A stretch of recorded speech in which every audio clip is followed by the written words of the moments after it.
Hey guys, welcome back to Eco with a Twist. Same setting. This is the end of the demand series. So I'm gonna quickly.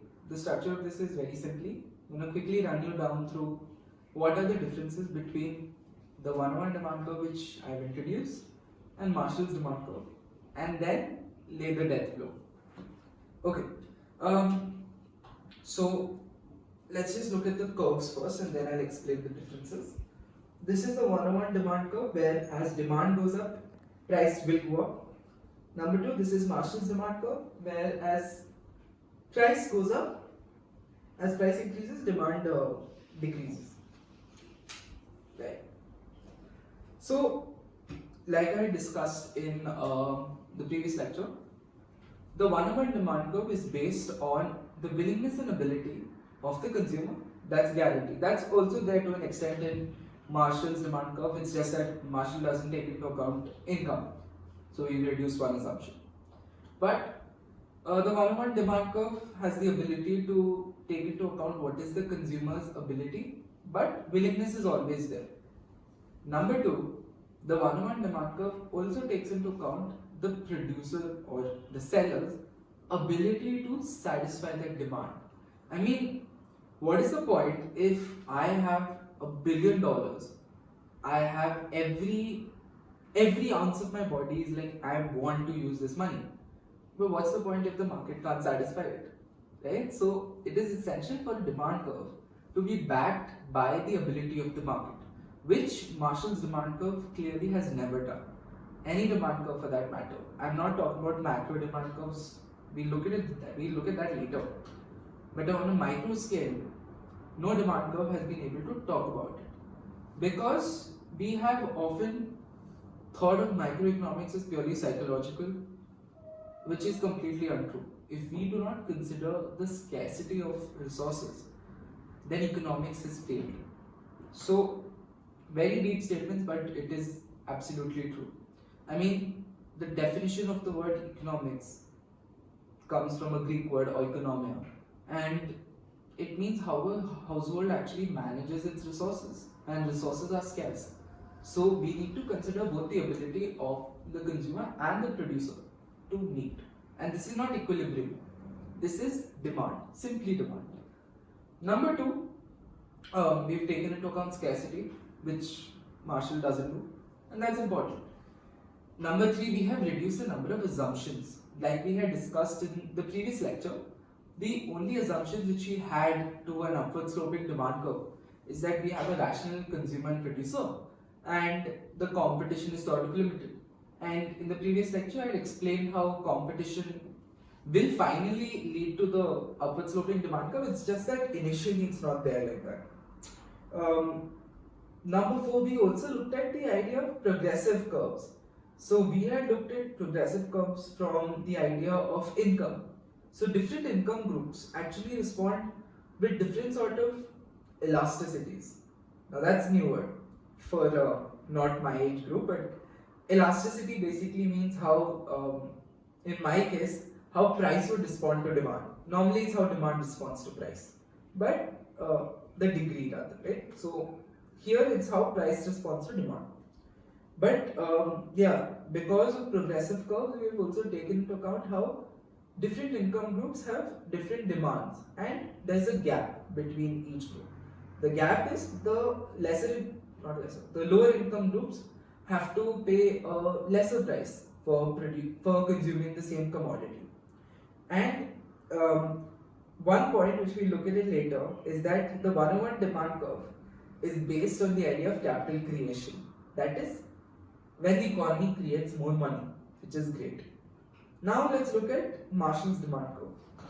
Now, I'm not chastising Marshall's demand curve. I mean, he was a great man and his theories have long lasted and are still being taught. I have all the utmost respect for him, but it's just that we need to evolve his theory. And that's what I've at least attempted to do. Hopefully, we can take this further, but at least for now, this is what we're looking at.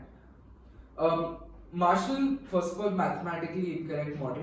Like, maths wasn't that big of a deal 17th, 18th century, but now it is. So we need to understand everything from a mathematically sound perspective.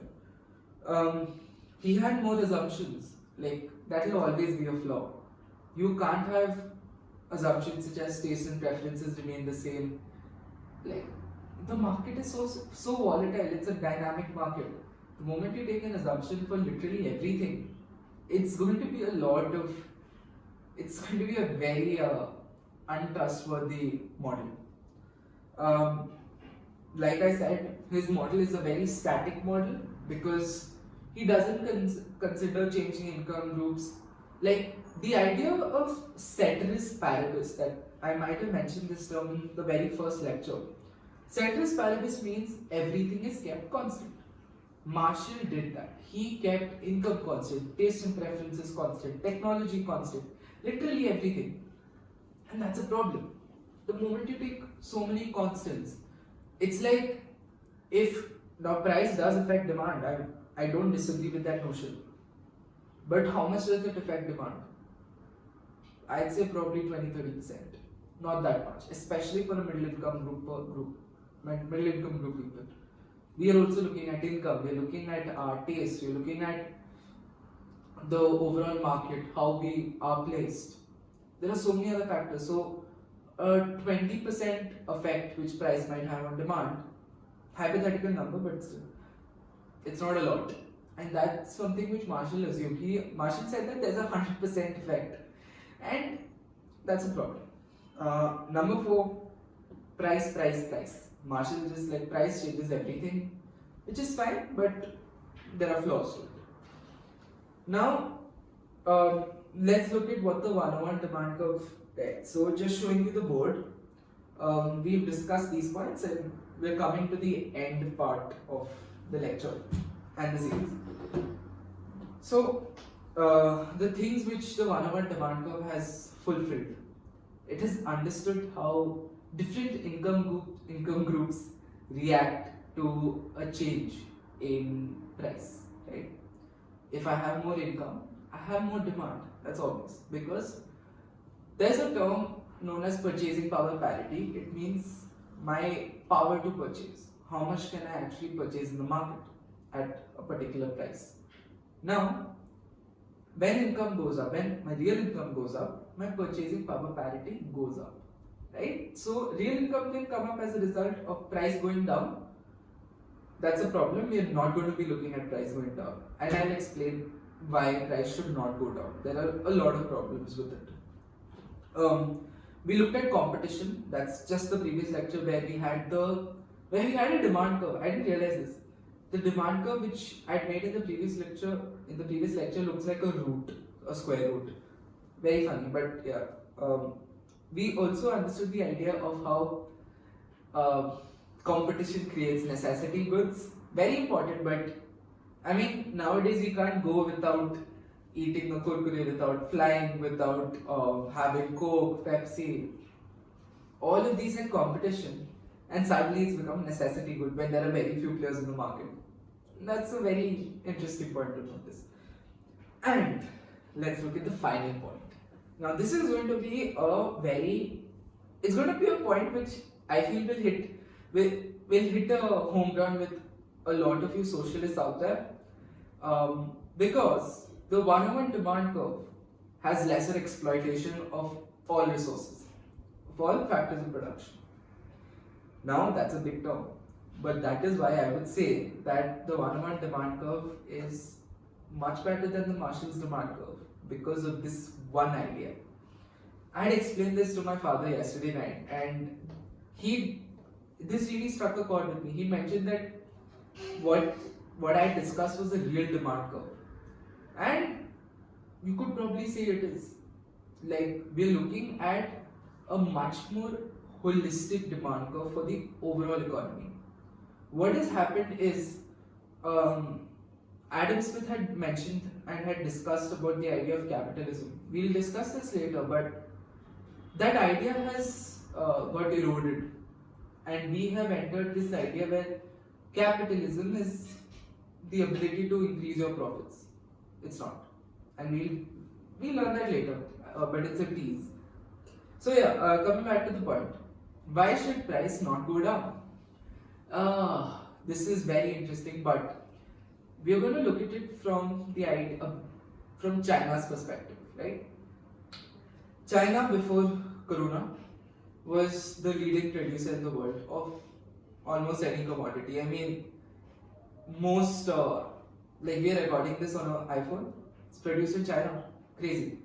Anything, almost everything is produced in China because producers love going to China because it's cheap to produce there. Why is it cheap? It's cheap because number one, labor rights aren't there. You're using cheaper resources. Crazy exploitation of the environment and nature.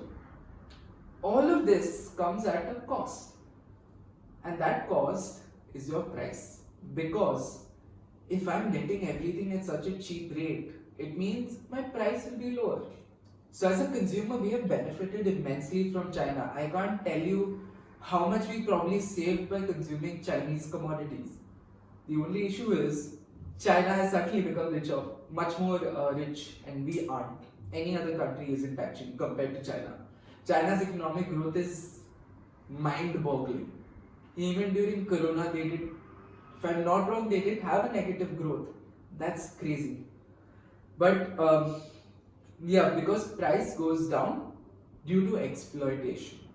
Whether it is labor exploitation because you're using child labor, you're using women who aren't paid by the hour, massive wage differences, minimum wage, none of this is given. And that's why price goes down.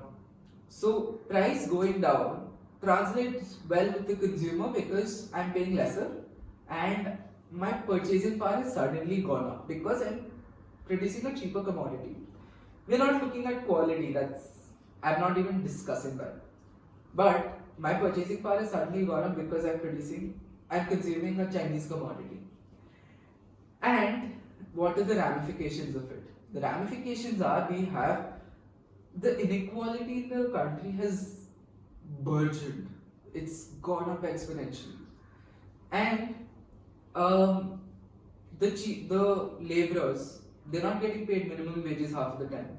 Hence, they're really poor. Poverty has gone up. The number of people below poverty line has increased crazily. Now, what does that mean? It translates to lesser economic development in the future. We are not looking at short run. Keynes, we'll discuss this later, but I have issues with this guy who said that in the long run we are all dead. Absolute crap. We'll die someday, that's a different point, but we need to consider long run economic development. That's essential. Now, with that, we have seen why price should not go down. But what happens if demand is going up? Right? Prices, that's the one-on-one demand curve, where price is not everything. Why would demand go up? Excluding the idea of demand going up due to a cheaper commodity, that was price. We are not looking at that. We are looking at the idea that demand goes up when both my real income and my nominal income has gone up. That means my income per se has increased. And why would income increase? Income increases because, now income, when I say income increases, it increases for the economy as a whole. That is, economic development has gone up. Why would income increase? Because there is capital creation. Now, suppose we had gone to China for all the production and we had retained it in India. We would have had good investments coming from outside and within India. A lot more producers would be able to be like self-sustain themselves. And overall that means that we have created more and more money. That is capital creation. Due to which the overall demand in the economy has gone up. Now, I am not a defender of protectionism, absolutely not. But we need to be wise. The country, the whole world needs to be wise as to where they're investing. And as long as you're investing in a place where price is not the main idea, price is not the main determinant of demand, it's fine. Because price cutting is horrible. You're looking at massive exploitation. I can't drive home the point enough because it's the reality. And when your demand is going up due to your real income and nominal income increasing, that is capital creation, it's great because capital creation means every person, every stakeholder in the economy is benefiting. And hence, if I consume more, it's fine. Because I'm consuming more, it also means that the person who is one income round below me is also able to consume more. Everyone is actually, self-sustained. And this isn't a utopian idea. I know a lot of you will tell me that this whole theory is utopian. It's absolutely not. But what we need to understand is that as a consumer, we are not the king of the market. I learned this idea where we have caveat emptor, caveat venditor.